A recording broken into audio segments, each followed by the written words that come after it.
Welcome to Nourishing the Mother, an inspired conversation space between Bridget Wood and Julie Tenner on the journey of motherhood through the common thread of parenting, relationship, and sexuality as a path to consciousness. We keep our conversations honest, our experiences real, and our philosophies exploratory. We believe that in order to raise incredible humans, we first have to raise ourselves. We know that in order to rock the family, you've got to nourish the mother.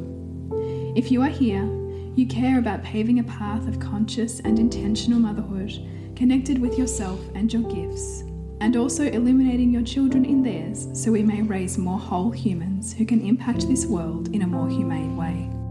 If you desire to integrate your learnings practically and supportively, head on over to bridgetwood.life or julietenner.love to go deeper. And for all live-streamed pre-release podcasts and all our free content, head over to our free Facebook group, Nourishing the Mother with Bridget Wood and Julie Tenner. We are Julie Tenner and Bridget Wood, and we are so grateful you're here. Hello and welcome to Nourishing the Mother. I'm Bridget Wood. And I'm Julie Tenner, and I'm a little under the weather, so I do apologise for my voice, but we're here to have some wonderful conversations. And today's podcast is Don't Let Conscious Living Steal Your Joy. So this comes after we got a beautiful message from a podcast listener, and I'm just going to read some snippets of that just to ground us into what we hope to move through today, which is to help you experience more joy in your day-to-day life and maybe look at what is blocking that. So this listener shares, in my own meditations, I'm often being called to also embody more joy and pleasure. When I'm in my fem, I naturally feel more ease in my day and at times more pleasure. However, joy and pleasure seem to be feelings that not just I, but many of my conscious mama friends are also craving. We can feel the feminine rising at the moment, and all mothers we perceive seem called lately to reassess the way we're living our days, how we're giving to others and ourselves, how we're using and building our energy, etc. We are being asked to look at how we're embodying the feminine, and it's exciting. But one thing we, the collective, seem to be called to embody more specifically of late is joy and pleasure. Particularly in my community, it's a hot topic. I notice within myself and also my mama friends that to live consciously and a conscious lifestyle and parenting type approach, that we often consume ourselves with parenting, personal development, healing, and growth. And by doing so, life can feel very serious and deep.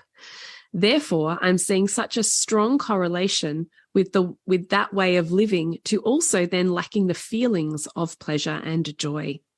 I wonder if there's a collective femme patterning around blocking joy and pleasure and potentially feeling unworthy of it. I'm sure you'll have some very wise and wonderful takes on this.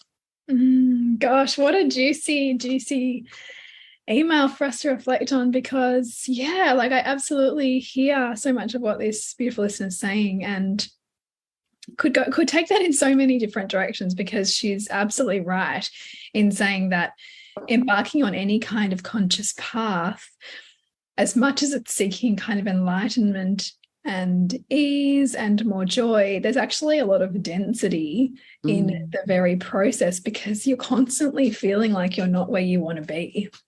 And that can feel grueling. And focused, in inverted commas, on all the shit that's wrong with you. Yeah. That we just lovely plaster over the word shadow. And then it doesn't seem like we're focused on what's wrong with us. It's so true. A bit of wordplay. And well, it's so interesting to me, right? Because there's so much in particularly the pop culture world, I think, of conscious living or of personal development, that likes to take some of these principles and without fully understanding them, then applies these lovely words over the top of them. And we can find ourselves consciousing ourselves out of things. So yoga over pain, conscious over what it really is. We have these ways of strategically maneuvering around something versus what we're spiritually trying to do is actually move closer towards it. So I do find it really fascinating, the language that often we as a community use around what maybe is actually going on there. So I hope that we dig into some of that today.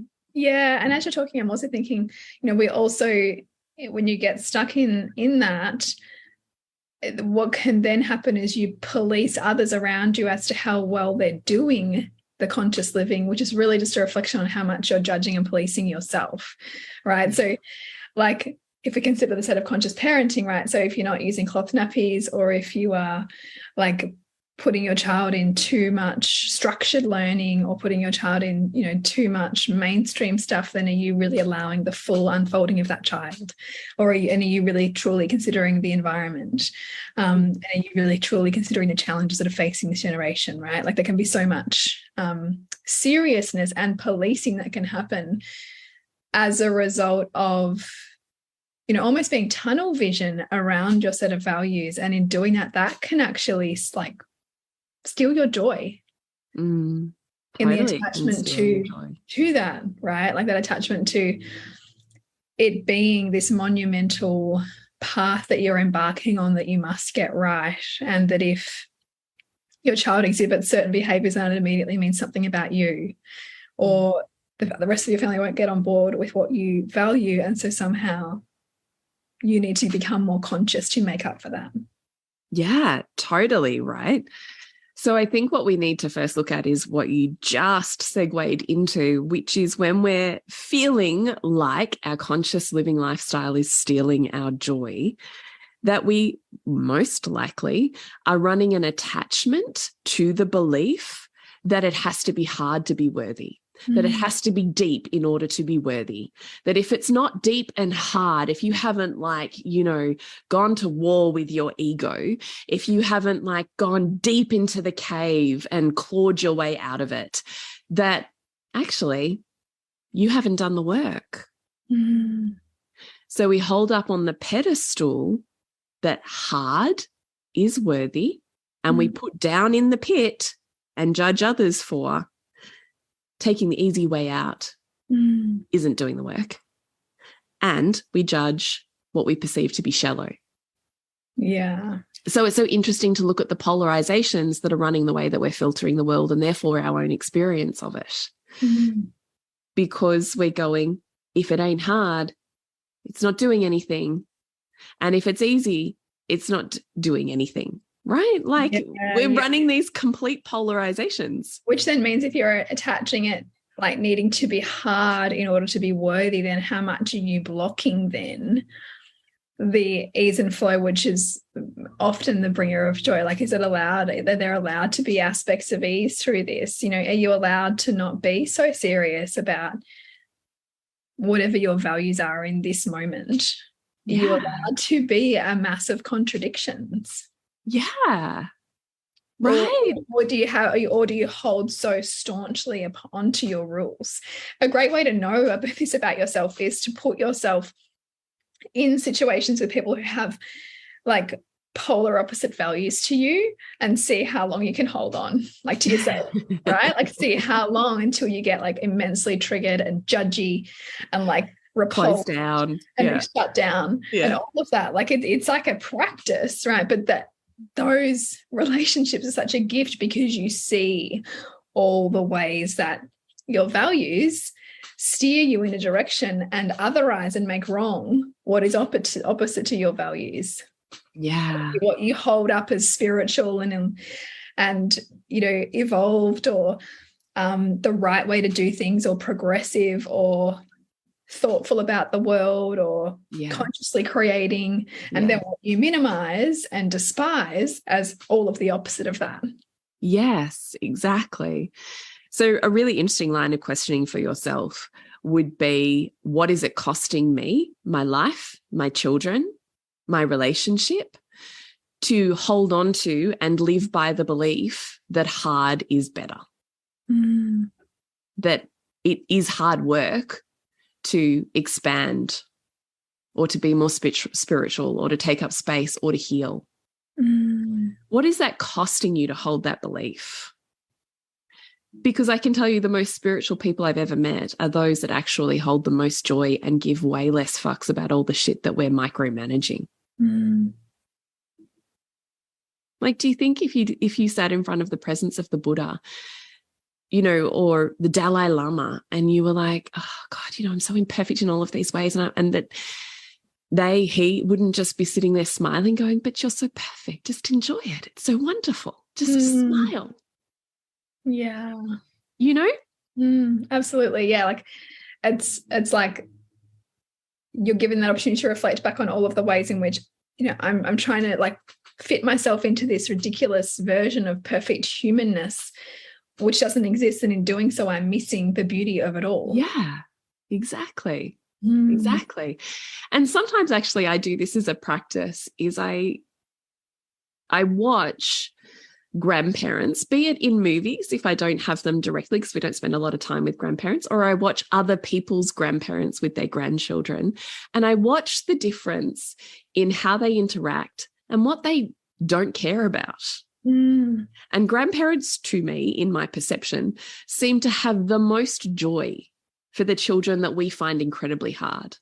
Because they have all joy and no responsibility. Yeah, but because they're letting go of all this shit. So like, it doesn't matter.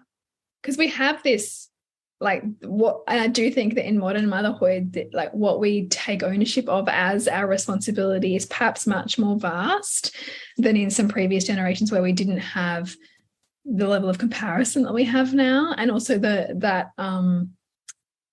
you know, that jostling for women between the career and their caring role as mothers and who they are within that and how much they're giving of themselves. They then set like the bar so high in order to be all things in all places. And so therefore with that bar being so high, the responsibilities grow.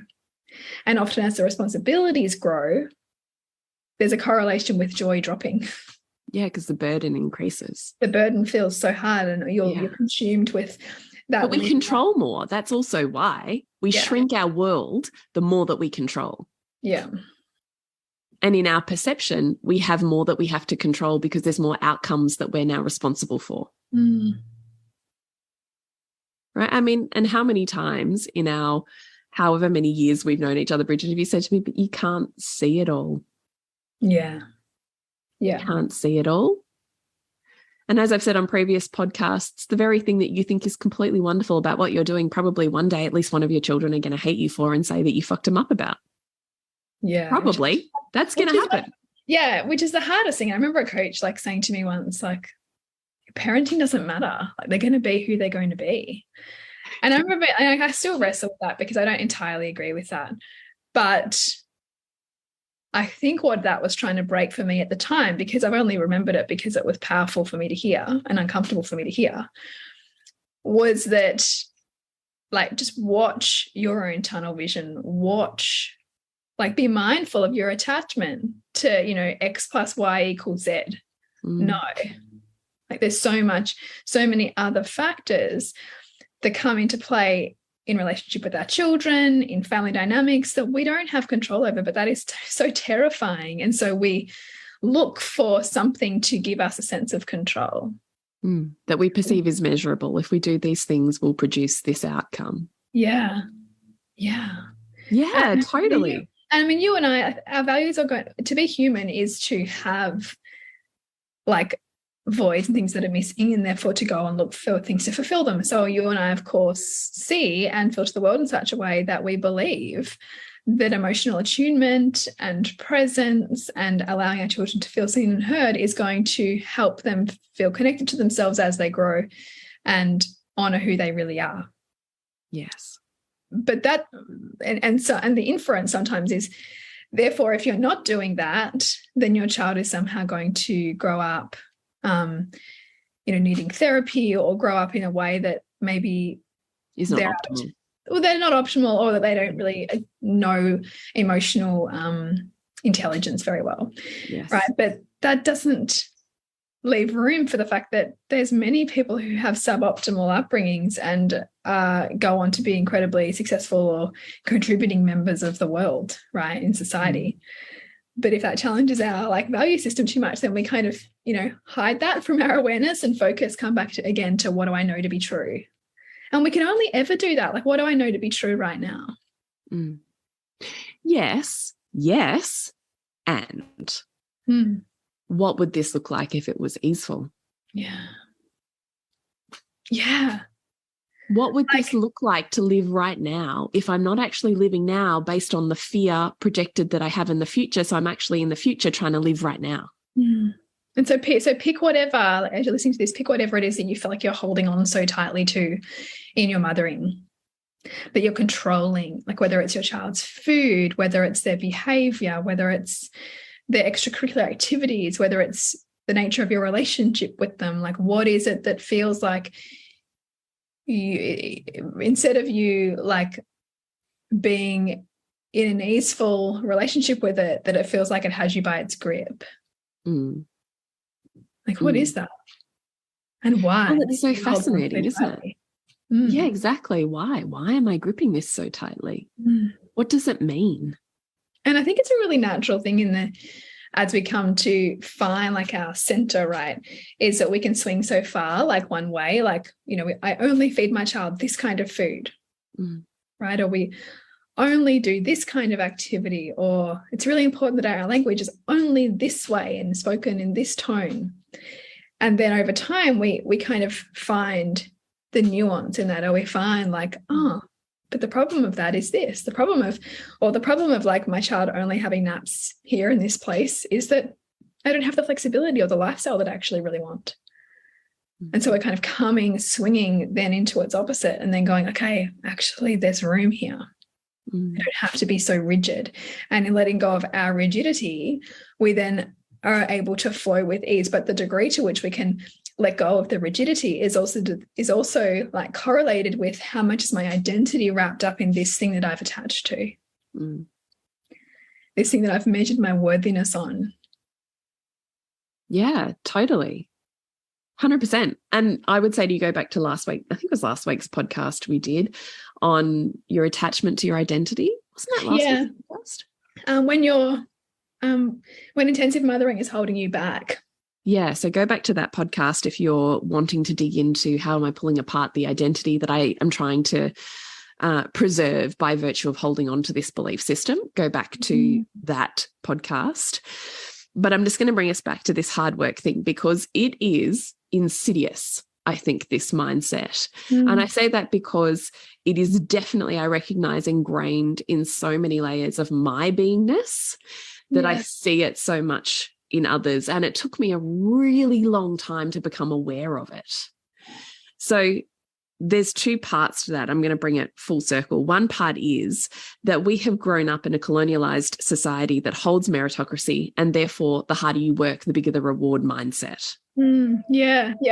Right? Only the most accomplished, most determined, most successful, get where they want to go. Right. We're just jumping in to let you know what is happening in the worlds of bridgetwood.life and julietenner.love, in case there's a little opening for you to jump in and expand your life a little bit deeper. So what's happening in your world, Bridge? It's Mothermorphosis, a free 3-day series all about identity, your motherline, and your parenting from the lens of the ways in which we are constantly transforming and evolving on this motherhood journey. So I really invite you to join that. We begin on Sunday, the 11th of September. Sign up at bridgetwood.life. And you, Jules? Is Queen School. So Queen School is now an online course with 4 full modules that you are self-paced and work your way through, combined with 12 months of really stretching that out as I help you really integrate, embody, and move through the blocks so that you can literally become Queen School in your life. So Queen School is all about connection, pleasure, sensuality, magnetic communication, feminine energy, and embodiment with me over now a beautifully integrated 12-month experience. So you can find out more at julietenner.love. So we know meritocracy isn't true, right? Because across history, nobody has worked harder than the bodies of Black and brown people who are not the most rewarded for that experience. So we know this is a fallacy that is built entirely to construct a society that functions a particular way. Not because it's truth, but because it works well as a machine that feeds the system. Totally. So when we see the system inside of us, I find that, one, fascinating, and two, completely liberating. Because it's easier, I think, mentally to bring more joy and ease to, oh shit, yeah, okay, I'm conditioned into this, versus it's true and necessarily my trauma and my shit to have to pull apart and, oh no, this is the soup I grew up in. I get it. And I can see all of these examples. And I would say to you, if this is you, literally look for the examples where this is not true. The harder you work, the bigger the reward. Where is the opposite true? Which brings me back to this attachment that we spoke about at the beginning. The harder you work, the harder this is, the better it is, versus the easier this is, the bigger the reward. Like, just I want you to see. And that your worthiness is somehow based on your output or something that you can see. And because you can't see like the deliciousness of sinking into pleasure, or like you can't see like that feeling of your heart expanding in joy, right? So we minimize it because we minimize that in favor of the output or the sense of contribution that somebody's going to validate us for. Yeah. Or that we can go, yeah, I really worked hard at that thing. I really deserve. Yeah, like somehow there's this, like, I don't know, whether it's like the food that you're going to get rewarded with, or the payoff, like something, whatever the payoff is. Yeah. Now, because I've worked so hard and because I've struggled so hard and because there's been this much suffering, that's equal to this much reward, pleasure, or joy that I'm allowed. Right? Yeah. Like, I mean, that is inherently a lack mindset with some victim mindset for added bonus in there. Just in for a little bit of flavor. Bit of salad dressing on there with some victim mindset. So I just want you to recognize the complete fallacy with which this thinking is set up. It is not true. The harder you work, the bigger the reward. It's not, simply completely untrue. Yeah. But it is the system that you have been brought up in, that your lineage for generations has believed to be true, and therefore reiterated over and over and reprogrammed over and over into essentially part of your DNA experience, right? So it's not a truth, it's a belief that has then held a set of ways of being in the day, the actions based on what we're believing. So I just want you to look at, well, shit, you know, I'm trying to go for this abundance mindset here. I'm trying to live more abundantly. I'm trying to live more expansively.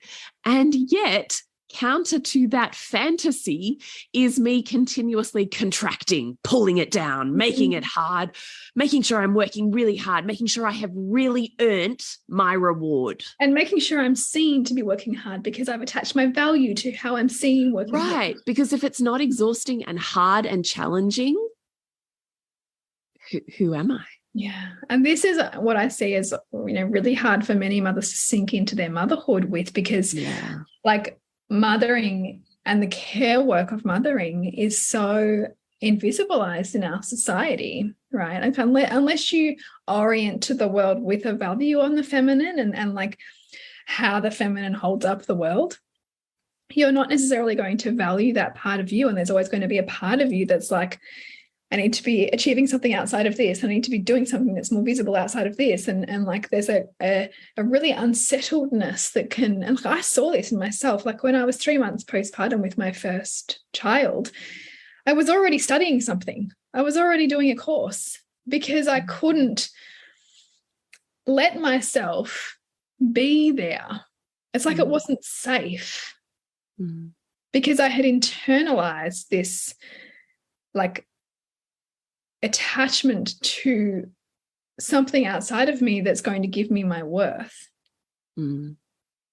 which is so many women in a system that's said to them, do more, be more, work harder, right? Like, yeah, well, because the thing is, we're rewarded for that. So then I guess we have to also look at, well, where is our reward and our fulfillment in our mothering? That it has to be inner, like found from an inner resourcing, whether anybody sees it or not. Yeah. Yeah. I mean, I think that's probably more next week's podcast versus I wonder in here we're better off to stay focused on just that idea of the more conscious I am. Yeah, you're right. The harder it is and the less joy I experience. And on that topic, actually, like this harder it is, like I was, and this is on the more broader environmental kind of aspect of conscious living.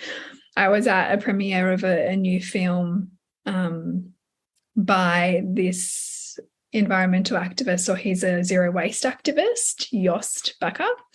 And he was saying, like, everywhere I look, everyone's talking about how hard this is and how many challenges there are. And like, it's just all so bleak. But everywhere I look, I'm seeing opportunity because he's looking at it through a lens of like, no, like, how is this working? How can I like see the world in a way that's not we're terrible humans and we're using up every single resource and we're killing the planet? How can I instead see it as we've now got opportunity to transform what's no longer working? And all of that opportunity is here when we look. I can see that transform, like we can take that lens and look at ourselves and how we're making everything hard. But does it need to be hard? 100%. Or are we just attached to it feeling hard? Yeah, that it has to be hard to be because our worth is wrapped up in it, in hard. Yeah. Okay, it's a terrifying letting go, I think, to believe that it's possible to be more easeful. Yeah, it is. And to be honest with you, I think it's a process more than just this thing that you know. Well, I think it's a practice because it's kind of like we can't separate the environment within which we exist, right? Like we can't separate ourselves out of that. We are constantly getting feedback from our environment. We're like in the soup of it. Like once you're in a soup of something, you can't take that ingredient back out again. And that's the same is true for us. So it's always a practice of, oh yeah, I'm hitting up against this again. Oh yeah, like I'm seeing that again. Oh, okay, interesting.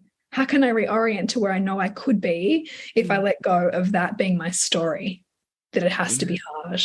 Yeah. Yeah. It's just so fascinating to look at. Who taught you that hard work meant bigger reward, that you're worthy the harder you work? Who taught you that? Yeah. I mean, culture, as we've already said, has taught you that. But who else? Parents, school systems, work systems. Like, where else have you learned? Every system, every dominant system. So just get curious about who taught me that versus it being a truth. Where is the opposite true? Where does taking the easy way actually create expansion and abundance and everything that I'm looking for? Where is going shallow everything? Like just balance the polarizations and the perceptions that we have that it has to be deep and hard in order to be worthy, because it can certainly be light and life-changing. Yeah. Yeah. And sometimes it can be like that lightness that opens up the expansiveness of depth within you. Yeah. And always holding the question, what would this look like if it were easy? What would this look like if it were joyful? Yeah. What would this look like if it were pleasureful? How would I enter this if I were holding a lightness or joy front of mind? How would I enter this if I was lightness and joy?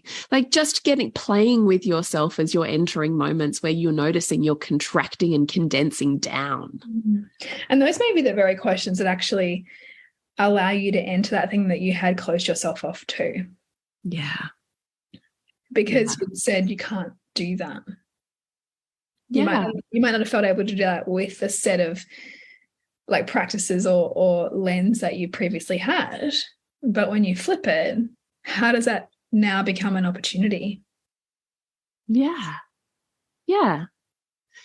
And just look at the cost of holding that belief system in your life right now and how much beauty and grace and joy and consciousness is present in the opposite way of living. So I've spoken about this on the podcast before, and I reflect on it often, was me coming from that very hard work mindset, conscious world. Everything was like fucking deep and hard and full on and, you know, full practice and full consciousness and all of the things.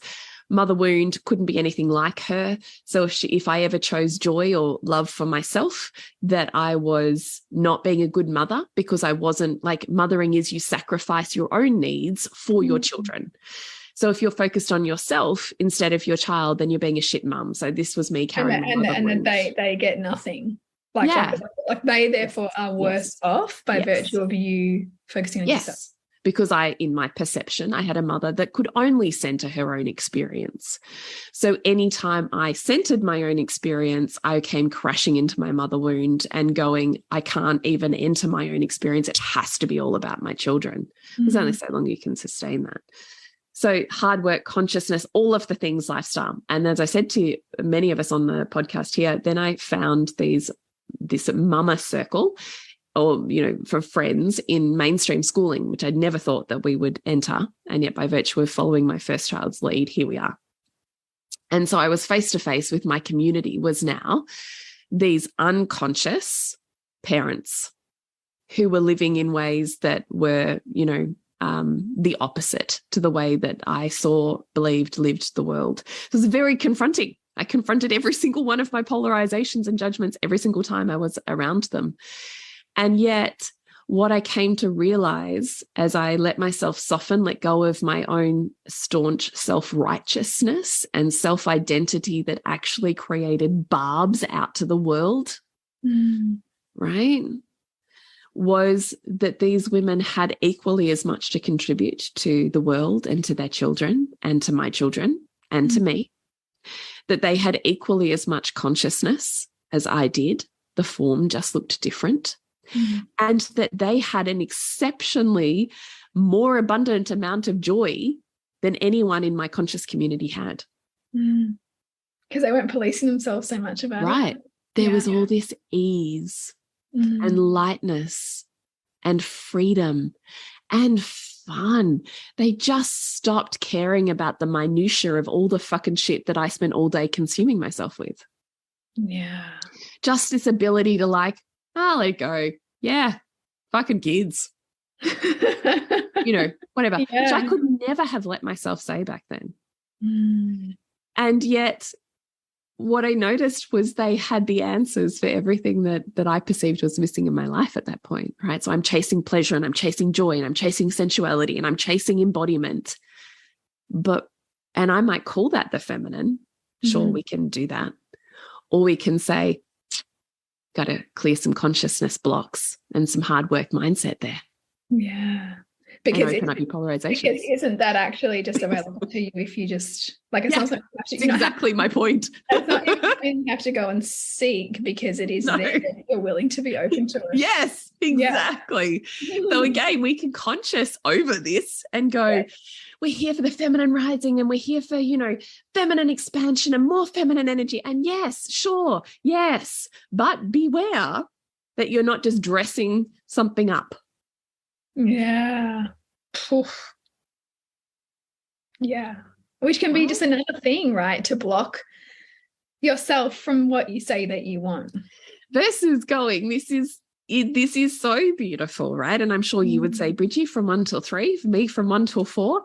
Fuck, I have so much more fun in child number 4 than I ever fucking had in child number 1. Yeah. Oh, yeah. Yeah, for sure. And all that is letting go. Letting go. Yeah. Letting go. And I think also just really trusting, like, they're going to have their own experience. Like, we can steer it all we like. We can do all the things. And then they're going to have their own experience. And how about we just fucking live the conscious parenting journey of what does it look like to trust my child has everything that they need in this moment? To trust my child that they are everything that they need in this moment. Yeah. What does it look like to trust them more than our own woundedness and projections and the way that we're choosing to see them in this moment? What does it look like to really sit back and go, you have everything, you are everything. It's beautiful. Yeah. I don't need to insert myself into that. What does that look like? Yeah. I mean, these are all just philosophical contemplations, totally, right? you know, yeah, exactly. And like, you know, if I wasn't to insert myself here, and or if I wasn't to make this a big problem, what could it be? What's possible for me, and also what's possible for them? Yeah. I think about this often, actually, like with school and where I intervene and where I lean back. Because that's a dance too. It's like, how much do I trust that my child has to go through this challenge and I'm going to let them do that, versus, meh, I need to have a conversation about this with the school. Like, this is what we also need to attune to within ourselves, is what we're trying to avoid for them, also what we're trying to avoid for ourselves. Yeah. And how much can we project our values onto systems, people, places beyond us, versus recognize that there's going to be an intersection between our way of living and our values and the rest of the world forever. And can we learn to be with that? Yeah. And to find the beauty in that. Just find the joy in that. Yeah. That it doesn't need to look the same in order for there to be immense joy. Yeah. And in order for you to find joy. What if you paid less attention to the difference between and more attention to how same you are?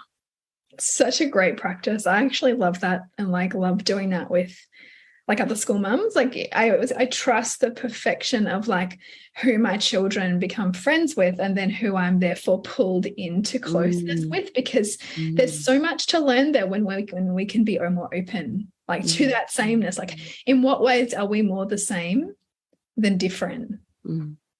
Because then we are allowed to, we avail ourselves of intimacy and heart connection and different possibilities, right, than staying in our own rigidity and rules and righteousness.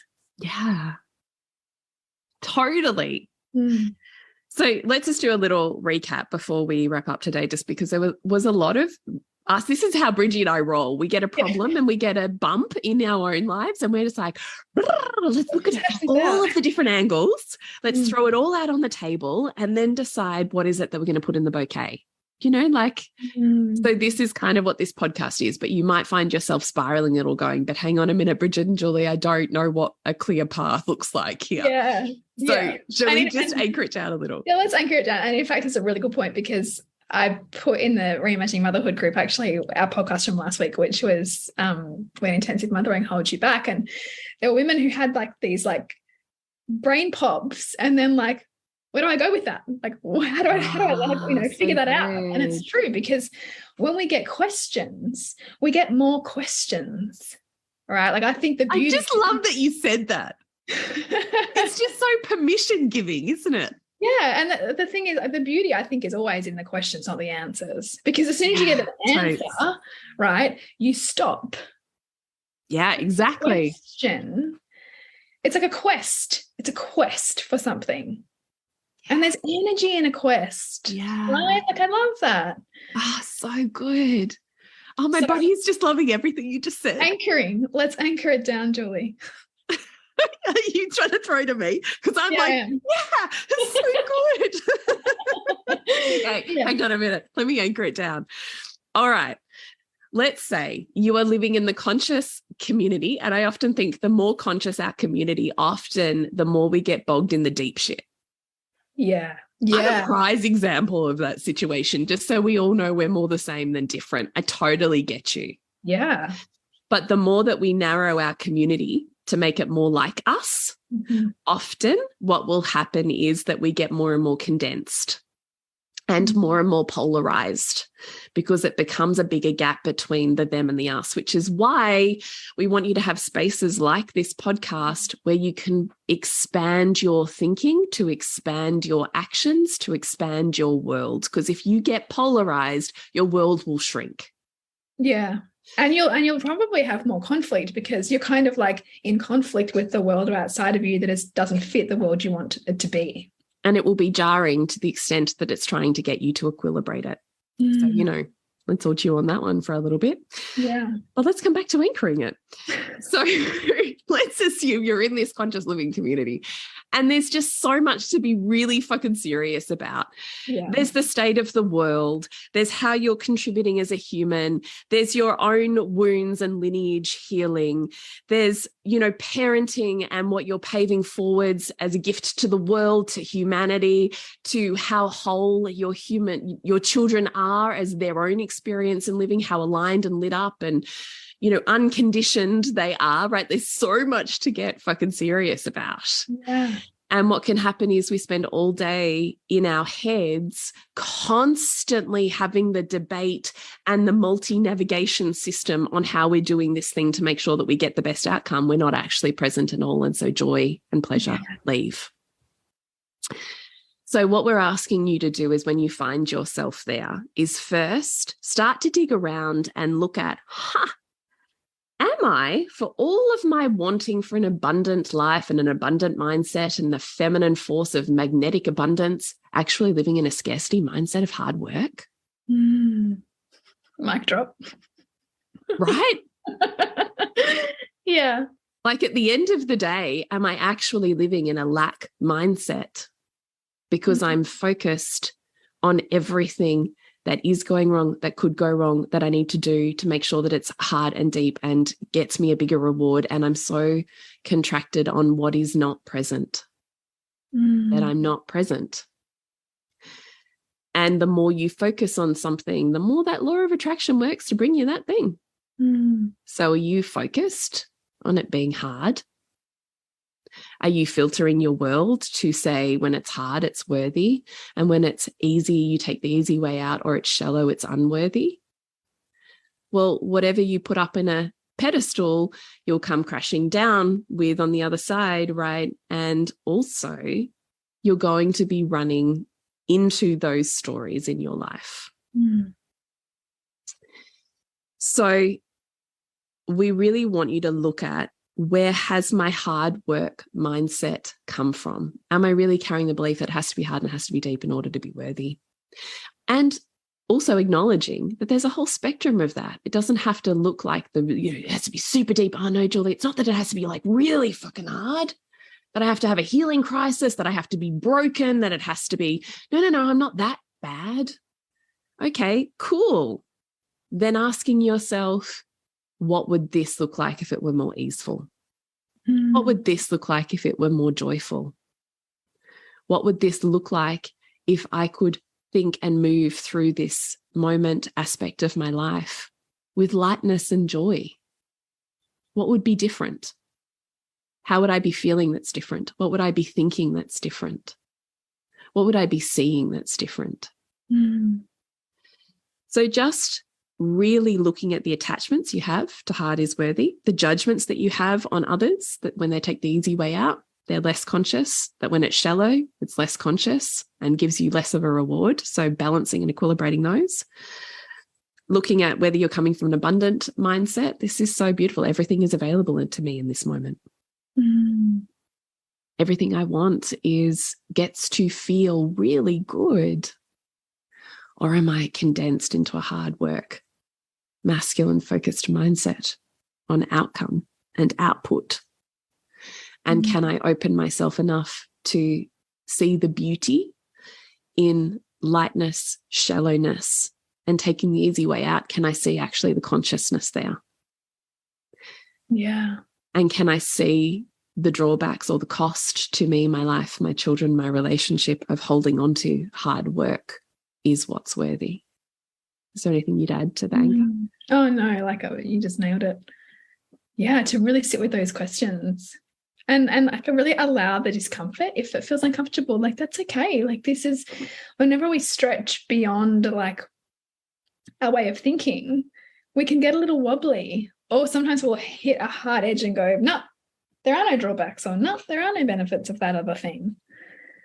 But that's the sweet spot where actually you're about to create a different way of seeing the world and yourself or those you love by asking these wider questions, by seeing this differently.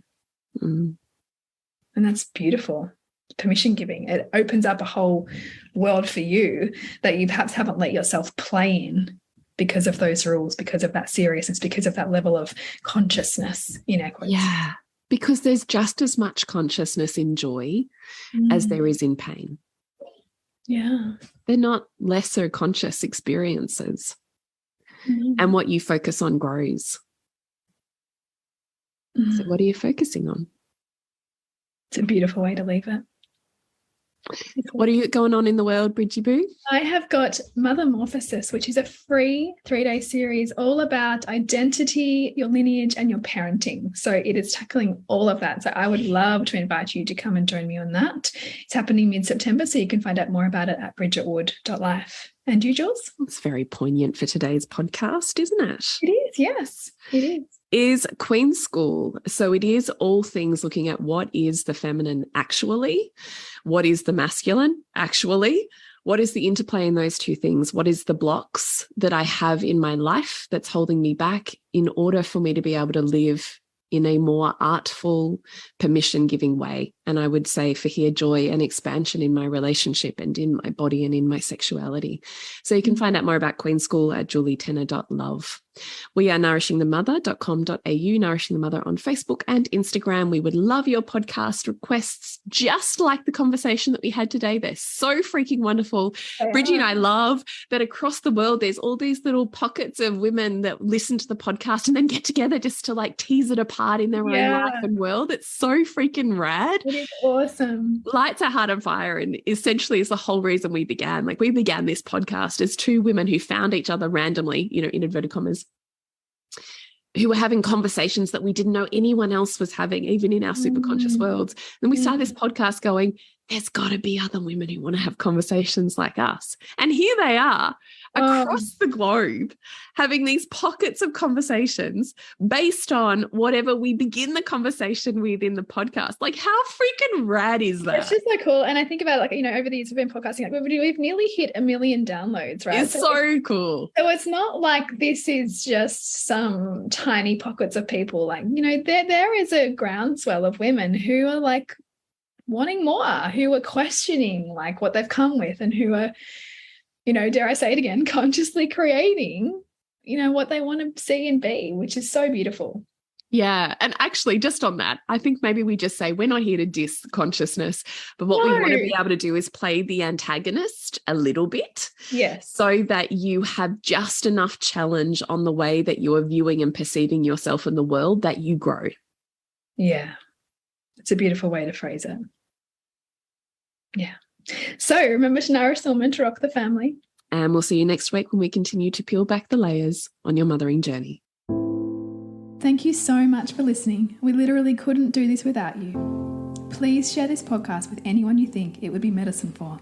If you desire to integrate your learnings practically and supportively into your life, then head on over to bridgetwood.life or julietenner.love to go deeper. And if you feel like giving back a little to this free content, please rate us on iTunes or Facebook, all of which helps the podcast reach more mamas who need this type of tonic for the soul.